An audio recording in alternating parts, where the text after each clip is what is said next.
Il fallimento dei cavi della NASA. Il video che segue è la traduzione del canale di Taboo Conspiracy, di cui trovate il link nella descrizione del video.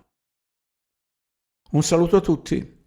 Stavo guardando un divertente video su YouTube sulle incredibili acrobazie di Buster Keaton e ho visto qualcosa che pensavo fosse divertente.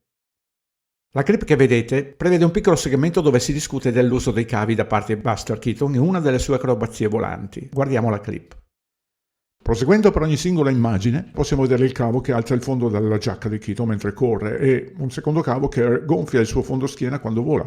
Ma la parte più sorprendente di questa acrobazia è il modo in cui cade con i piedi nella parte finale per evitare di rimanere intrappolato nel cavo. Trovo affascinante come abbiano usato questi fantastici trucchi con il cavo da almeno 100 anni e sono riusciti molto bene anche allora. Ma per ribadire possiamo vedere il cavo che solleva la giacca di Keaton e si riesce a vedere il rigonfiamento sul sedere nel punto in cui viene sollevato dal secondo cavo. Possiamo effettivamente vedere un pezzettino del cavo qui e poi Keaton ha dovuto schivare il cavo con le gambe. Il che mi ha ricordato molti altri fallimenti dei cavi che ho visto al cinema della NASA. Forse vi ricordate questo del cinema della NASA dove si vedono i cavi sollevare in modo innaturale la parte posteriore della maglietta dell'astronauta, proprio come Buster Keaton. E un secondo cavo che gonfia il suo fondoschiena quando vola. Sì, sono sicuro che sia perfettamente normale che il sedere nello spazio si rigonfi perché sembra corrispondere ai cablaggi dei cavi. Che ne dite di questo in cui l'astronauta a destra con la maglietta USMC afferra effettivamente il cavo dell'altro astronauta e quando afferra questo oggetto invisibile tira la maglietta dell'astronauta in modo molto strano?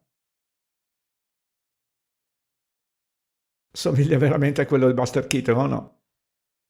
Mi piace anche questo dove l'astronauta è appeso a testa in giù e l'altro astronauta, sempre a destra, preme un pulsante o qualcosa sulla parete che fa sì che uno dei cavi collegati alla maglietta dell'astronauta a sinistra lo rilasci.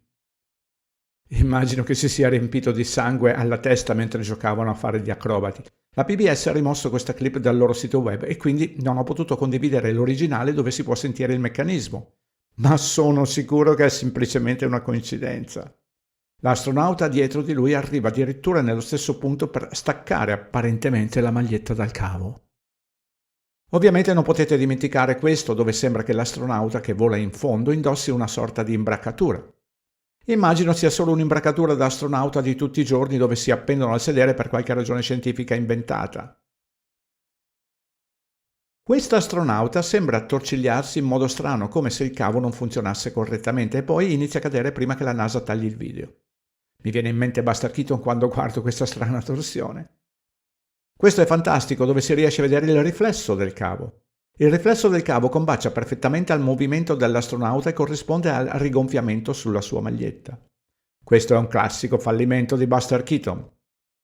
Anche questo è divertente perché l'attrice della NASA si è accidentalmente aggrovigliata col cavo del microfono col cavo della sua imbracatura.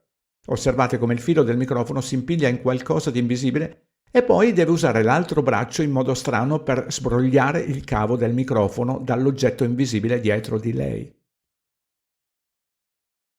Ci sono altre prove dove la NASA usa i cavi per falsificare lo spazio?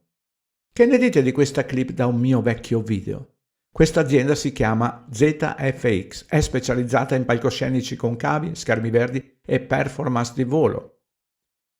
In realtà sembra un lavoro piuttosto divertente, ma andate a dare un'occhiata alla loro lista dei clienti e vedete chi c'è.